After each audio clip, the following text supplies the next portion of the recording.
President Trump is calling off new strikes against Tehran.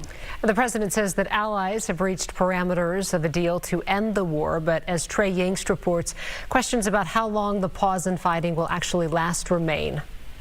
For now, the U.S. strikes against Iran have been canceled. The president announced overnight on Truth Social that Iran and other Middle Eastern countries have asked that he hold off any attack and that the perimeters of a deal has been agreed to.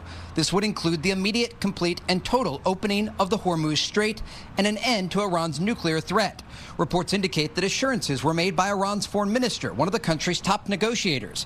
Secretary of State Marco Rubio told Fox News that while these negotiations unfold, the regime must change their behavior. I think what does it, the regime has to change. You may not have a regime change, but the regime has to change. The Iranian regime traditionally has been expeditionary. In essence, their view is they don't want to just govern Iran, they want to govern the region. They want to export their revolution. That does have to change. And the only way you're going to change that is if you make the price of it too high for them to be able to pay. Before the latest diplomatic breakthrough, Iran attacked additional vessels in the Strait of Hormuz late last week, causing damage to at least one tanker.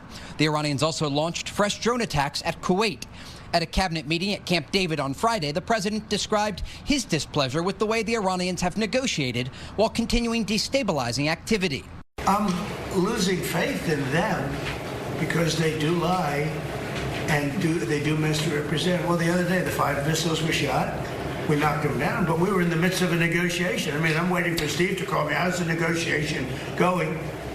And instead, I got a call from Pete that they just shot 5 missiles at one of our bases in Jordan. Tension does remain high across the region. We've been here before, close to a deal, only to see the Iranians break the agreement. In Tel Aviv, Trey Yingst, Fox News.